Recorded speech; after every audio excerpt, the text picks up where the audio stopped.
Estamos reunidos em nome do Pai, do Filho e do Espírito Santo. Amém. Bendito sejais o Senhor nosso Deus, um Deus que nos ama, que nos ensina, um Deus que vem ao nosso encontro, muitas vezes para até nos ensinar o que dizer, o que falar, como agir, como devemos nos comportar. É um Deus maravilhoso, muitas vezes ele nos pega em pequenos detalhes. Se nós não prestarmos atenção a esses detalhes, muitas vezes não perceberemos a mão de Deus sobre nós. Hoje, como prova da nossa catolicidade, eu gostaria que me permitissem fazer a oração do credo, mas eu queria fazer em latim. A oração do credo é assim: Credo in Deo Patrem Onipotentem, Creatorem Caeli et in terra, et Iesum Christum Filius eius unico Dominum nostrum, qui concepto est de Spiritu Santo, nato ex Maria Virgine, passus sub Pontio Pilatus crucifixus a mortus e sepultus, ascendit a telos, sed exterum Dei Patris Onipotens, in ventus e iudicaris vivos e mortus, credo in Spiritu Santo, Santa Ecclesia Catholica, Sanctorum Communione, remissionem peccatorum, carnis resurrectionem, vita eterna. Amém. Em nome de Patris, Filhos e Espírito Santo. Amém. Muito bem. Vamos ver então hoje, né, a ascensão e queda de um rei. Vamos ver primeiramente lá, ainda no primeiro livro de Samuel, e hoje nós vamos entrar também no segundo livro de Samuel. Mas vamos começar pelo primeiro livro de Samuel, no capítulo 25, versículo 1. Quem pode ler, por favor? Primeiro livro de Samuel, capítulo 25, versículo 1. Samuel morreu, todo Israel se juntou para chorá-lo. Sepultaram-no na sua propriedade em Ramá, e Davi retirou-se para o deserto de Farã. Ok. Só o primeiro? Só. Palavra do Senhor. Graças a Deus. Graças a Deus. Nós estamos vendo aqui a morte de um profeta, né? Um grande profeta, que o bondoso Deus ainda vai suscitar mais um bom profeta. Muitos outros profetas. Nós demos início então ao período dos reis, que junto com esse período dos reis, inicia-se então o período dos profetas.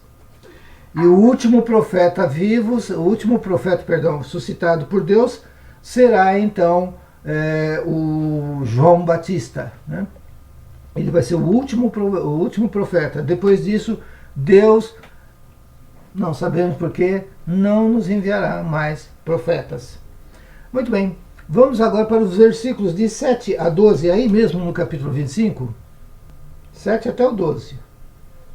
Soube que há tosquia em sua casa.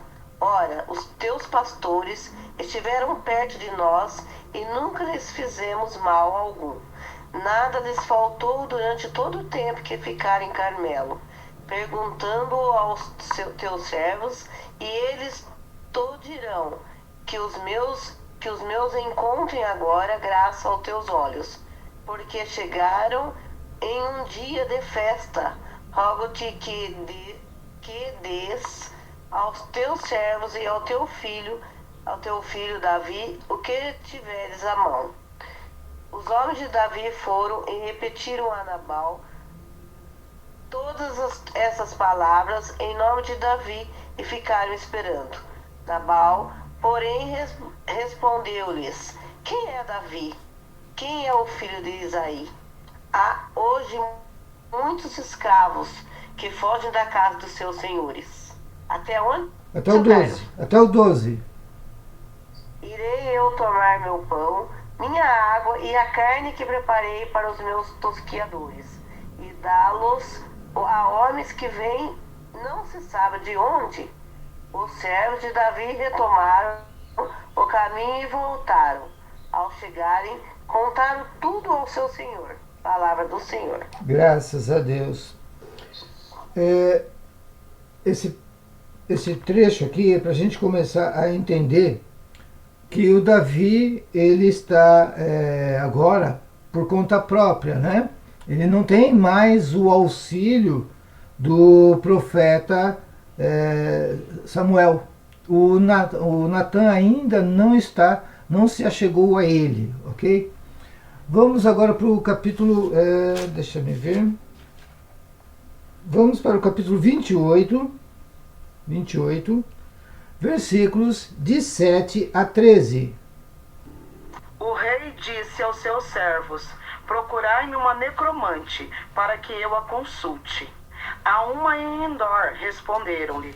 Saul disfarçou-se, tomou outras vestes e pôs-se a caminho com 2 homens. Chegaram à noite à casa da mulher. Saul disse-lhe: predize-me o futuro evocando um morto. Faze-me vir aquele que eu te designar. Respondeu-lhe a mulher: tu bem sabes o que fez Saul, como expulsou da terra os necromantes e os adivinhos? Por que me armas ciladas para matar-me? Saul, porém, jurou-lhe pelo Senhor: por Deus, disse ele, não te acontecerá mal algum por causa disso. Disse-lhe então a mulher: a quem invocarei? Evoca-me Samuel. E a mulher, tendo visto Samuel, soltou um grande grito. Por que me enganaste? Disse ela ao rei: tu és Saul. E o rei: não temas, que vês?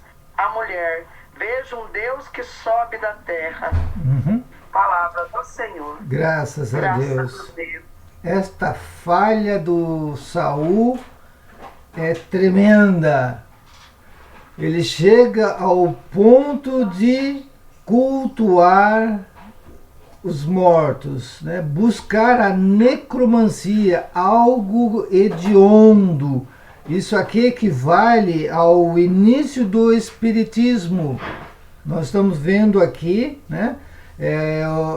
Hoje no espiritismo a gente está bastante acostumado com isso, pessoas que evocam os mortos e aí perguntam: olha, está aqui seu pai, quer falar com ele? Ai, seu pai está mandando um abraço, olha, sua vozinha disse que você está tão bonitinho, né? E toda aquela ladainha que a gente conhece e que infelizmente estamos presenciando católicos participarem, né?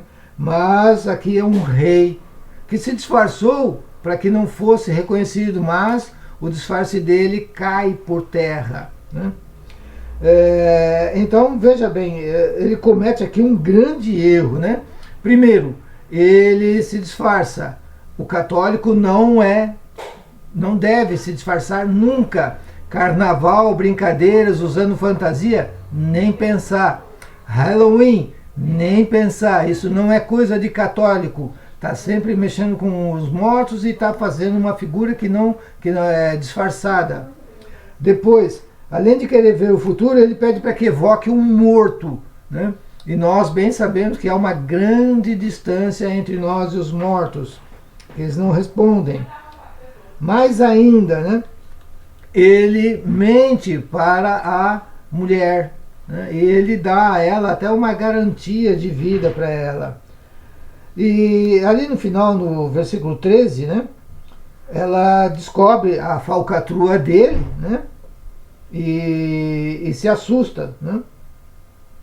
Aí ele diz assim: não temas, que vês? A mulher: vejo um Deus que sobe da terra, né? Bom, então aqui nós podemos deduzir duas coisas importantes para nós, né? A primeira, aquilo que eu já disse, e eu espero que se lembrem disso, que eu dizia que o céu estava fechado e que as almas não subiam para o céu. Havia um lugar abaixo na terra, Sheol, que mais tarde, depois, quando Jesus vier e pregar aos mortos, essas almas vão subir para o céu, ok? Não podemos nunca nos esquecer disso. Seu Carlos? Sim? Como que chama? O senhor falou? Repete de novo o nome. Sheol. Geol? Sheol. Geol. Sheol.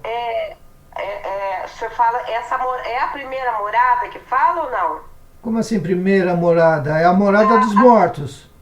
A morada dos mortos. Isso. Então, mas o céu ele é dividido em quantas partes? Não, aí o céu não é dividido. O céu se compõe, né? De duas.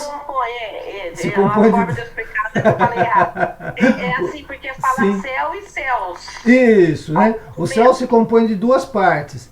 A triunfante, aonde estão os santos e os anjos, né? E a padecente. A padecente é aonde está o purgatório. O purgatório. Isso mesmo. É. Tudo bem? Fechou? Tá. Então, nós temos essa situação do Samuel que sobe, mas como o Saul está na terra, fica evidente que realmente o Sheol ficava embaixo da terra. Por isso ele usa a expressão subir. Subir. Ah, tá. Ok? E realmente, e também o purgatório fica embaixo, logo abaixo da terra, antes do inferno, ok? É por isso que os padecimentos são muito parecidos com os do inferno, com a diferença que ali está se purificando e logo dali só pode subir, ascender à presença de Deus, ok? Por isso que ascender é depois da santidade, né? Isso. Após da purificação, ela se acende. Isso. No altar, embaixo do altar, abaixo do altar. Ascendeu, ela foi assunta ao céu. Isso, é diferente.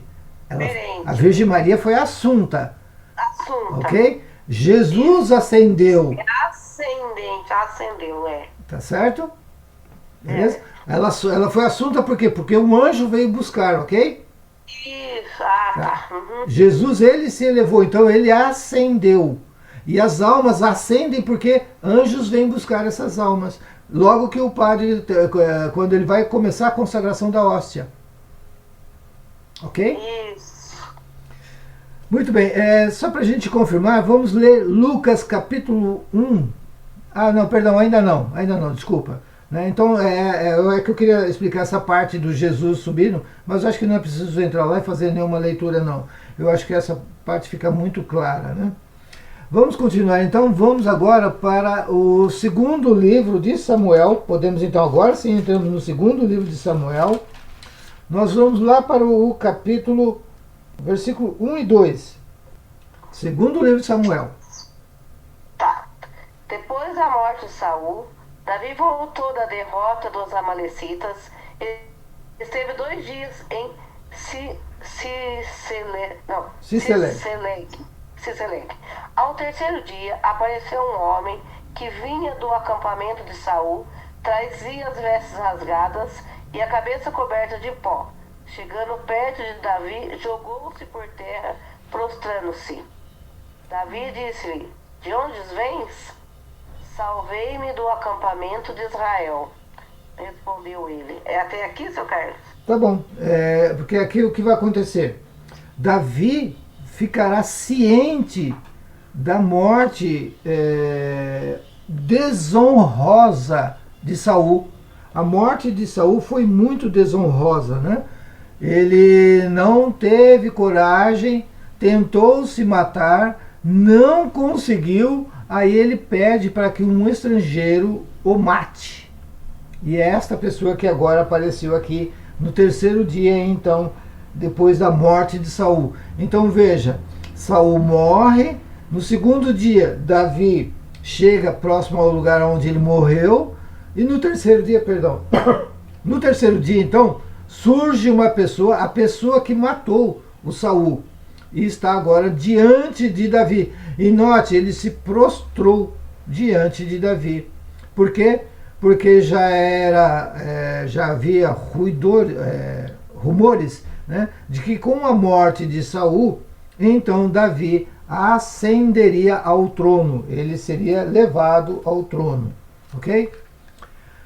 Muito bem, vamos agora no capítulo 6. Vamos avançar um pouquinho, vamos para o capítulo 6, né? Vamos ler do versículo 6 até o 11. Quando chegaram à eira de Nacon, Oza estendeu a mão para a arca do Senhor e susteve-a, porque os bois tinham escorregado. Então a cólera do Senhor se inflamou contra Oza, feriu-o Deus por causa da sua imprudência, e Oza morreu ali mesmo, perto da arca de Deus. Davi contristou-se por ter Deus feito essa brecha, ferindo Oza. Por isso chamou aquele lugar Feres Oza, nome que traz ainda hoje. Naquele dia, Davi teve medo do Senhor e disse: como entrará a arca do Senhor em minha casa? E não quis deixá-la entrar em sua casa, na cidade de Davi. Mandou levá-la para a casa de Obed-edom, natural de Gate. Ficou a arca do Senhor 3 meses na casa de Obed-edom de Gate, e o Senhor abençoou com toda a sua família. Palavra do Senhor. Graças a Deus. Aqui nós estamos vendo o seguinte: a arca da aliança tinha sido recuperada, tomada dos filisteus, e estava voltando para Jerusalém, né? Aí o que acontece? O Davi manda empregados irem buscar. E o que acontece é o seguinte: o burro que carregava a arca, ele tem um deslize, um escorregão, e dá a impressão que a arca vai cair. Os empregados tinham ordem para não tocar com mãos impuras a arca do Senhor. Mas esse Oza, ele não é obediente, ou sei lá, de repente, não sei o que, não temos assim uma explicação muito clara do que aconteceu. O que se sabe é então que ele tenta segurar a arca e ele morre imediatamente. Bom, mas aqui o que me chama a atenção é ali no versículo 8, né? Davi contristou-se por ter Deus feito essa brecha, ferindo Oza. Bom, aqui nós temos que entender que, primeiro, nós não temos inteligência suficiente para entender os planos de Deus. Não nos cabe questionar a Deus. Deus é o Senhor da vida. A Ele compete dar e tirar a vida. Mas o Davi ficou triste porque Deus matou o Oza, né? E olha o que acontece já em seguida, no versículo 9. Naquele dia, Davi teve medo do Senhor. Lembra-nos de Adão, quando então comete o seu pecado, e Deus desce ao paraíso para conversar com ele. Ele escuta o barulho dos passos de Deus e ele tem medo. Ouvi os teus passos e tive medo. Lembram-se? Davi aqui que já começou, vamos dizer assim, a dar uma pisadinha na bola, né? Bom, mas aqui o que eu chamo a atenção, no versículo 11, ficou a arca do Senhor 3 meses na casa de Obed-edom de Gate, e o Senhor abençoou com toda a sua família. Davi, você perdeu, Davi! Você não quis receber a arca na sua casa? Olha aí, ó. A graça aconteceu.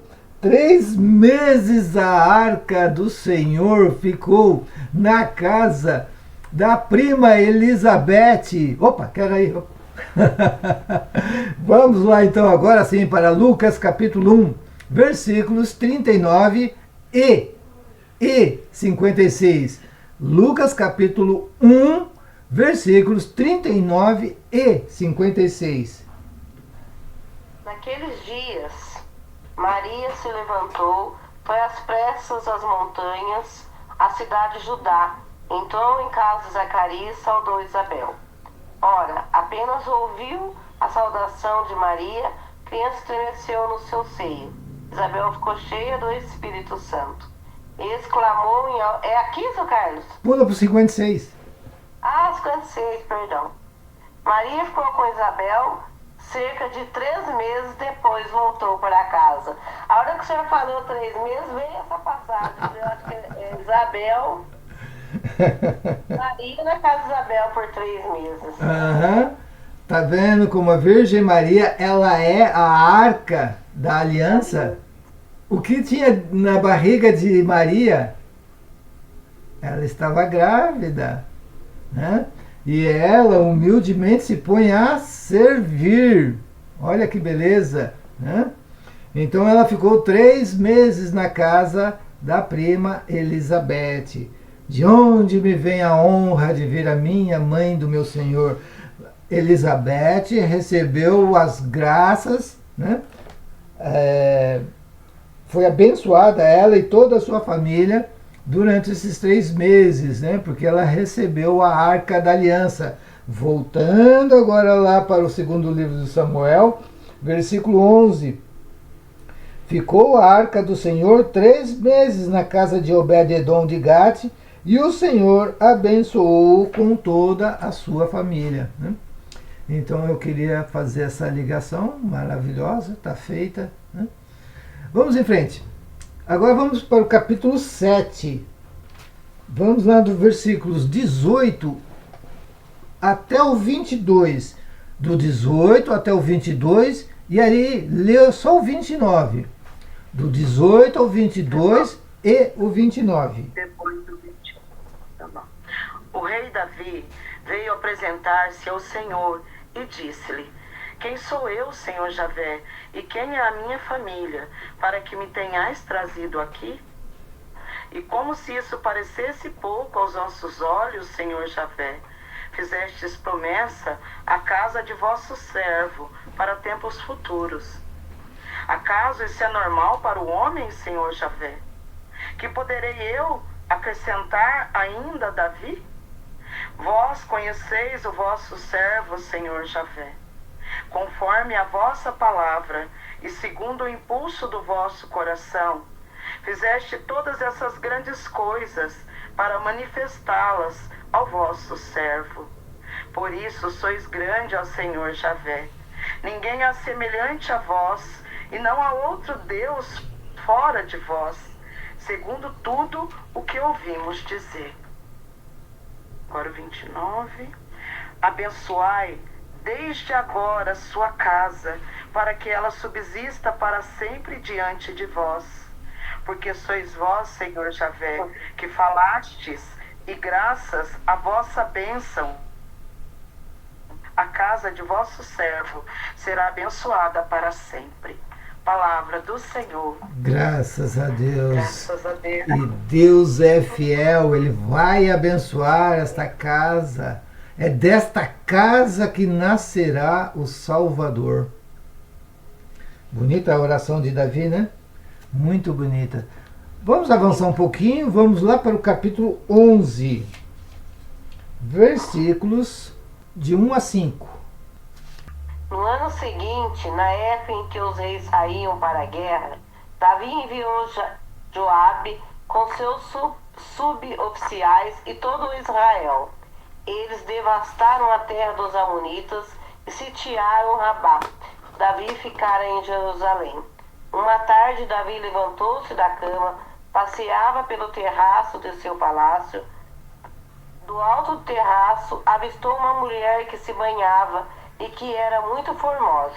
Informando-se Davi a respeito dela, disseram-lhe: é Betsabé, filho de Elião, mulher de Urias, o Iteu. Então Davi mandou mensageiros que lhe a trouxessem. Ela veio e Davi dormiu com ela. Ora, a mulher, depois de purificar-se de sua imundície menstrual, voltou para sua casa.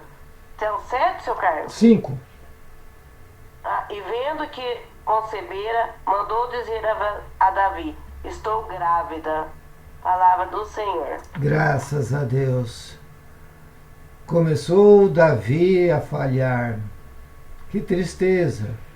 Um homem que desde os 16 anos já serve ao Senhor, foi ungido rei, teve paciência de esperar o momento de ascender ao trono. Agora, passado alguns anos, falha. Vamos começar a analisar a sua falha. Lá no versículo 1 diz assim: no ano seguinte, na época em que os reis saíam para a guerra, Davi enviou Joabe com seus oficiais de todo Israel. Eles devastaram a terra dos amonitas e sitiaram Rabá. Davi ficou em Jerusalém. Olha que belezinha. Todo mundo foi em guerra, ele não. Não cumpriu com o seu ofício de Estado. Mais ainda, né? No versículo 2, uma tarde, Davi levantando-se da cama. Opa, peraí, como é que é? Vamos ler de novo? Uma tarde, Davi levantando-se da cama. Que isso? Isso é hora de levantar? Preguiçoso, sem vergonha. Davi levantando a essa hora da tarde. Não era de manhã. Do alto do terraço, claro que o que aconteceu? Avistou uma mulher que estava tomando banho. O que ele tinha que estar olhando? Que o Davi, olha, primeiro, ele não tinha que estar em casa, tinha que ter ido para a guerra, não foi. Tinha que acordar cedo, preguiçoso, safado, sem vergonha, foi levantar tarde. Olha só como a sucessão de erros, como todo o cenário vai se montando para o pecado. Estão percebendo? É assim que acontece na nossa vida. Em seguida, o que acontece? Ele avista a mulher e a deseja.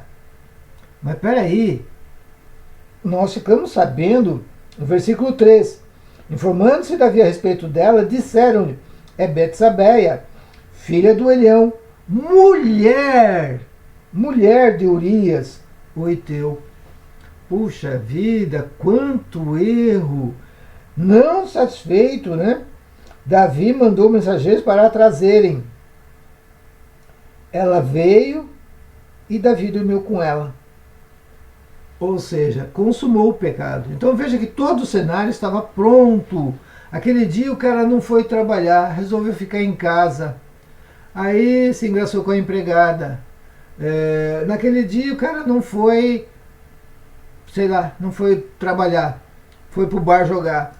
Aí aconteceu tal coisa. Percebam, é sempre quando você não cumpre o seu dever de Estado, é que você abre uma brecha gigantesca para o inimigo agir. E foi o que aconteceu com Davi, né? Vamos continuar essa história agora do versículo 6 até o 13. Mauri, capítulo 11, é porque a Mauri está chegando agora. Uhum. Nós estamos no capítulo 11 de 2 Samuel. Que versículo que é, seu Carlos? 6 a 13. Informando-se Davi a respeito dela, disseram-lhe, é Betsabeia, filha de Elião, mulher de Urias, o Heteu. Então Davi mandou mensageiros para trazerem.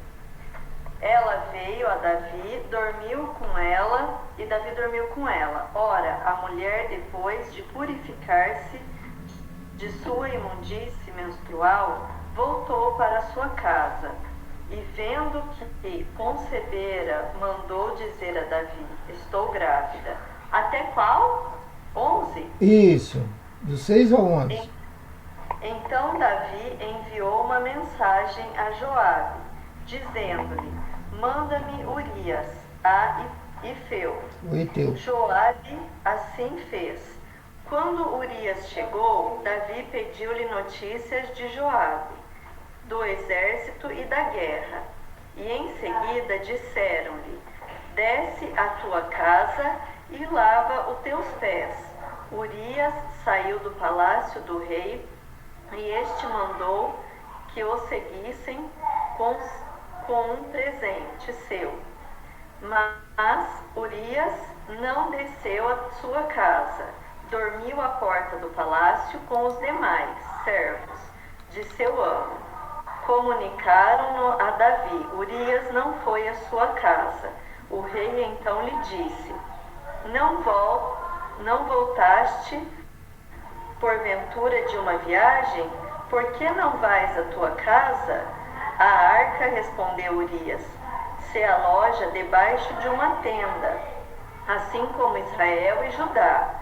Joabe, meu chefe, e seus suboficiais acompanham ao relento, e teria eu ainda a coragem de entrar em minha casa para comer, beber e dormir com minha mulher? Pela tua vida, não farei tal coisa. Palavra do Senhor. Graças a Deus. Desculpa, era o 12 e o 13 também. Então pera lá, eu continuo.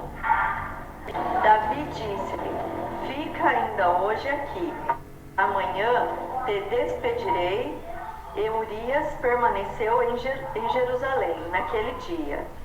No dia seguinte, Davi o convidou, fê-lo comer e beber em tua presença, e o embriagou. Mas à noite, Urias não desceu à sua casa. Saiu e deitou-se com os demais servos de seu senhor. Palavra do Senhor. Graças a Deus. Então nós estamos vendo aqui que o Davi ainda continua com a sua perversidade. Porém, Urias é um homem grandioso, um homem temente a Deus, um homem que honra o seu compromisso de Estado. Ele não se sentiu digno, se a arca do Senhor não tem um templo, se o suboficial está ao relento, dormindo ao relento lá no combate, porque ele iria para a sua casa deitar-se com sua esposa. Acontece que o Davi estava mal intencionado. O Davi queria que ele fosse para casa para dormir com a própria mulher, para que ele pensasse ser ele o pai daquela criança que estaria por vir. Olha só os planos maquiavélicos de Davi, né? Mas Urias não faz isso, não vai para casa. Davi não se contenta, chama ele de volta e embriaga ele. Ou seja, veja que agora o Davi, além de se perverter, ele quer perverter. Olha como se agravam os pecados de Davi. O que acontece? Ele embebeda o Urias, esperando que agora ele vai para casa e vai dormir com a mulher dele e vai pensar que ele é o pai. Nem assim o cara não vai. Então o que o Davi vai fazer agora é uma coisa muito feia. Versículos 14 e 15, por favor. Na manhã seguinte, Davi escreve uma carta a Joabe, enviando-a por Urias. Dizia na carta: coloca Urias na frente, onde o combate for mais renhido, e desamparai, para que ele seja ferido e morra. Joabe, que sitiava a cidade, por Urias no lugar onde sabia que estavam os mais valiosos guerreiros. Palavra do Senhor. Graças a Deus. Então, até aqui mesmo, né? Tá bom. Veja que os pecados de Davi vão se acumulando um em cima do outro. É uma sequência de erros. Agora ele está armando a morte. Então veja, ele não satisfeito, tudo começou com a preguiça, depois um olhar, né? Ele peca no olhar, agora ele peca no desejo, peca na prática, leva o outro a pecar e agora ele deseja a morte. Olha que sequência diabólica. É uma sequência diabólica que cada um de nós está sujeito.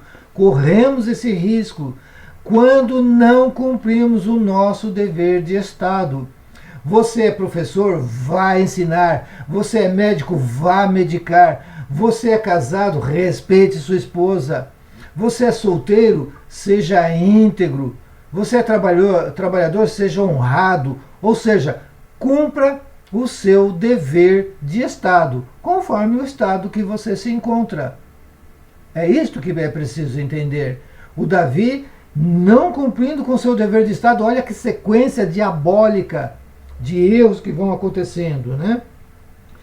Vamos, para a gente avançar bastante, vamos lá para o versículo 26 e 27. No capítulo 11? Isto. Ao saber da morte de seu marido, a mulher de Urias chorou. Passado o luto, Davi mandou buscá-la e recolheu-a em sua casa. Tornou sua mulher e lhe deu um filho. Mas o procedimento de Davi desagradara ao Senhor. Palavra do Senhor. Graças a Deus. Então, note, ela é uma mulher que ela podia ter dito não. É claro que, puxa vida, você dizer não a um rei, o rei era o soberano, né? a sua vontade era soberana, todos os seus desejos, as suas vontades precisavam ser atendidas. Não havia súdito que o enfrentasse. Então o pecado maior é do Davi, mas ela também tem a sua parcela de culpa. Não vamos isentá-la dizendo pobrezinha, coitada, não, porque ela podia ter dito não, sou casada, amo meu marido, porque a gente percebe aqui que ela amava o marido, tanto que ela chorou a morte dele. Né? Mas ela não teve coragem de dizer não ao rei, satisfez os caprichos dele. Então, de certa forma, ela também está errada. Mas note, Deus não se agradou de nada disso. Vamos agora para o capítulo 12. Nós vamos do versículo 1 até o 9. O Senhor mandou a Davi o profeta Natã. Ele entrou em sua casa e disse-lhe: 2 homens moravam na mesma cidade, um rico e outro pobre. O rico possuía ovelhas e bois em grande quantidade, e o pobre, porém, só tinha uma ovelha pequenina que ele comprara. Ele a criava e ela crescia junto dele, com os seus filhos, comendo do seu pão, bebendo do seu copo e dormindo no seu sejo. Era para ele como uma filha. Certo dia, chegou à casa do homem rico a visita de um estranho, e ele, não querendo tomar de suas ovelhas, nem de seus bois para aprontá-los e dar-lhe de comer ao hóspede que ele tinha chegado, foi e apoderou-se da ovelhinha do pobre, preparando-a para o seu hóspede. Davi, indignado contra tal homem, disse a Natã: pela vida de Deus, o homem que fez isso merece a morte. Ele restituirá 7 vezes o valor da ovelha por ter feito isso e não ter tido compaixão. É até o 9, né, seu Carlos? Isso. Natã disse então a Davi: tu és este homem. Eis o que diz o Senhor Deus de Israel: ungi-te, rei de Israel, salvei-te das mãos de Saul. Dei-te a casa do teu senhor e pus as suas mulheres nos teus braços. Entreguei-te a casa de Israel e de Judá. E se isso fosse ainda pouco, eu teria juntado outros favores. Por que desprezastes o Senhor, fazendo o que é mal aos seus olhos? Feriste com a espada Urias, o Hiteu, para fazer da sua mulher a tua esposa, e o fizeste perecer pela espada dos amonitas. Palavra do Senhor. Graças a Deus. Graças a Deus. Agora nós estamos presenciando um homem de coragem, inteligente, aliou inteligência e coragem. É assim que todo fiel católico tem que ser. Todo fiel católico é chamado a ser profeta. Ser profeta é ler os acontecimentos da sua vida, né, que estão ao seu redor, e denunciar o erro. O Natã faz isso com maestria. Ele não teme a presença do rei. Ele chama a atenção do rei, mas de uma forma soberana, de uma forma maravilhosa. Ele envolve o Davi. Ele faz com que o Davi perceba o seu erro, o seu grave erro. Tanto que o Davi se exalta. Quem é este homem? Ele vai devolver tudo. Pela vida do Senhor ele não vai sobrar. Ele faz todo aquele escarcel todo. O Natã simplesmente diz: é você esse cara. É você. Então, sabe, quando você tiver que corrigir alguém que está acima de você, use de sabedoria, mas tenha caridade. Por quê? Olha o que acontece. O Davi certamente vai se arrepender, porque ele percebeu a gravidade. O profeta o levou devagarzinho, escaladamente, o levou a perceber o tamanho do erro dele, né? Então, aí então o Davi cai em si. Ali no versículo 9, né, Deus está mostrando para o Davi que ele fez muita coisa para o Davi. E o Davi o que faz? Né? Despreza o Senhor. É isso que você faz. Deus te dá vida, te dá um esposo, te dá uma casa, né? Não importa se ela é modesta ou não, você ganhou. Deus te ajudou a conseguir isso. Seja grato a Deus, né? E a nossa gratidão é sempre muito grande. E Deus chama então a atenção, né, do Davi, mostra a ele a falha que ele teve, né? E diz que a espada não vai se afastar da casa do Davi, porque ele desprezou tomando a mulher do Urias o Heteu para fazer dela a tua esposa. Muito bem. Para que a gente possa terminar, já entendemos aqui então que o Davi caiu em si, né? Ele caiu na realidade, ele percebeu o tamanho do erro, né? Vamos ler então os versículos 13 a 15 e para que a gente possa já caminhar já para o encerramento desse encontro de hoje. Capítulo 12, versículos 13 a 15. Davi disse a Natã: pequei contra o Senhor. Natã respondeu-lhe: o Senhor perdoa o teu pecado, não morrerás. Todavia, como desprezaste o Senhor com essa ação, morrerá o filho que te nasceu. E Natã voltou-se para a sua casa. Palavra do Senhor. Graças a Deus. Bom, então nós podemos ver então que realmente o Davi está arrependido. O arrependimento de Davi é sincero, né? Muitas vezes nós cometemos grandes erros. Ninguém pode rir do grande erro que outro tenha cometido. Se nós olharmos para trás, também perceberemos que lá atrás ferimos alguém, machucamos, faltamos com a verdade, acusamos ou cometemos delitos maiores.